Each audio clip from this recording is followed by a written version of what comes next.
Good afternoon, dear students. In this video series lecture, I am going to discuss today uses of concave mirrors. The concave mirrors are commonly used in or used as or used by. बहुत सारी जगहों पे आपने देखा होगा कि हम concave mirrors का इस्तेमाल करते हैं, जैसे कि आपने रूल्स भी पढ़े, आपने इमेज फॉर्मेशंस भी पढ़ी, आपने देखा कि अगर हमारा ऑब्जेक्ट मिरर के फोकस पे होगा तो आफ्टर रिफ्लेक्शन जो रेज हैं वो पैरेलल चली जाती हैं. सो उन हर एक चीज़ को ध्यान में रखते हुए, उन सारी इमेज फॉर्मेशंस को ध्यान में रखते हुए हम कुछ यूजेस जो हैं कनकेव मिरर्स के बना सकते हैं.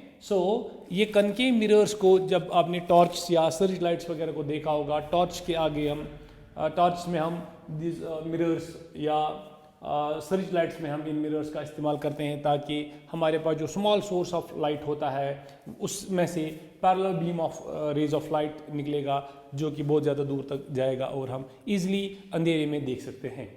And it can be use in headlights of the vehicles also, and then it can be used as a makeup और शेविंग मिरर.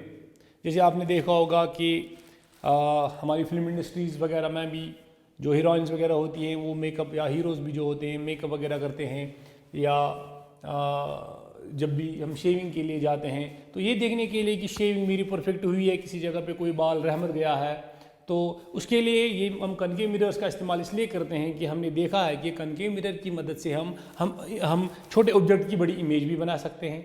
तो हम कनकेव मिरर्स का इसी हिसाब से वहाँ पे इस्तेमाल करते हैं कि ये हमारी इमेज बड़ी बनाता है. तो हमारी ऑब्वियसली जो हमारा बाल होगा उसकी इमेज भी बड़ी बन जाएगी, तो वी कैन ईजिली ऑब्जर्व कि ये जो बाल है वो कट गया कि वो वहीं पे रहा है. तो अच्छे तरीके से शेव वगैरह कराने के लिए भी हम इनका इस्तेमाल करते हैं. Then it is use by dentists to see large image of teeth. अगर किसी जगह पे अंदर से दांत लगता हो कि शायद इसमें कीड़ा लगा है, तो इस जो कि इस ऐसे हमें अपनी नॉर्मल आंखों से नज़र नहीं आता है, तो हम कनकेव मिरर्स का इस्तेमाल करके उसको दांत के आगे लगाएंगे ताकि उसकी बड़ी इमेज बन जाएगी. ठीक है. जब इमेज बड़ी बन जाएगी तो अगर कैविटी या कीड़ा लगा होगा, ब्लैक डॉट जैसा दांत पे होगा, तो वो भी उस इमेज भी बड़ी आ जाएगी. तो डेंटिस्ट इजीली चेक कर सकता है कि क्या दांत सही है या उसमें कुछ प्रॉब्लम है. देन ये सोलर कुकर्स में भी इस्तेमाल होता है. सोलर कुकर्स में एक बहुत बड़ा कनकेव मिरर लगा होता है. जब सन से रे ऑफ लाइट आती है मिरर पे फॉल होने के बाद वो कंसंट्रेट होती है सारी लाइट उसमें जो छोटे छोटे बर्तन लगे होते हैं, तो उनमें जो भी चीज़ हमने रखी होगी तो वो सारी लाइट कंसंट्रेट उन पे हो जाती है ताकि उनसे वो ऑब्जेक्ट जो है वो उसमें जो कोई भी चीज़ है वो हीट अप हो जाती है. तो हम कहेंगे कि हम सोलर कुकर्स में भी कनकेव मिरर्स का इस्तेमाल कर सकते हैं. Then these concave mirrors are also used by ophthalmologists. उनके पास एक इंस्ट्रूमेंट होता है जिसे ऑफ्थेल्मोस्कोप कहते हैं. ये आँखों की बीमारियों के बारे में ये डॉक्टर आँखों की बीमारियों का इलाज करते हैं. तो वो क्या देखते हैं, वो उनके पास ये जो ऑफ्थेल्मोस्कोप होता है, ये कनकेव मिरर इसमें एक लगा होता है जिसके बीच में एक होल लगा होता है.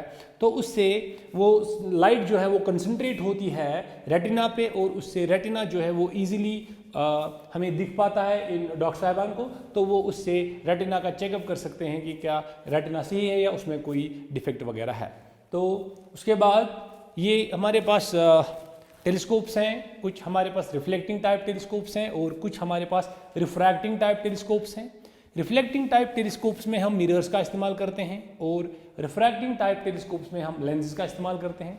जो हमारे पास जो हेवनली ऑब्जेक्ट्स को जो हमें दिखते हैं स्काई के ऊपर, स्टार्स एट्सेट्रा, मून वगैरह, उनको देखने के लिए हम जिस टेलीस्कोप का इस्तेमाल करते हैं we call that as astronomical telescope.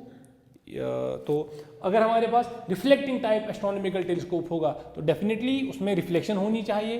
तो रिफ्लेक्शन के लिए मिरर्स का इस्तेमाल किया जाता है. तो उसमें हम बड़े बड़े कनकेव मिरर्स का इस्तेमाल करते हैं.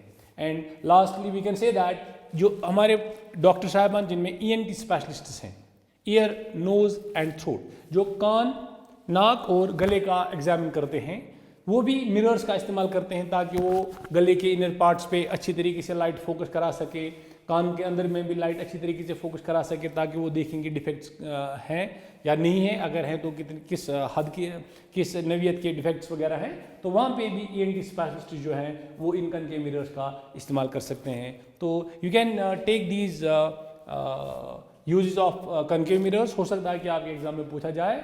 सो this is for your information that हम कहाँ पे कनकेव मिरर्स का इस्तेमाल कर सकते हैं। So dear students, I hope that you will easily remember these few uses of concave mirrors. After this, we are going to prepare another lecture for you, and that will be image formation by convex mirror and use of the convex mirror. Till then, I request you all that go through these videos very seriously and try to get each and everything. If you feel any difficulty while studying these, while going through these video lectures, you can easily contact to us on the phone numbers which are given on the screen. So till then, जब तक हम अपना नया video lecture prepare करेंगे, I wish you all the best.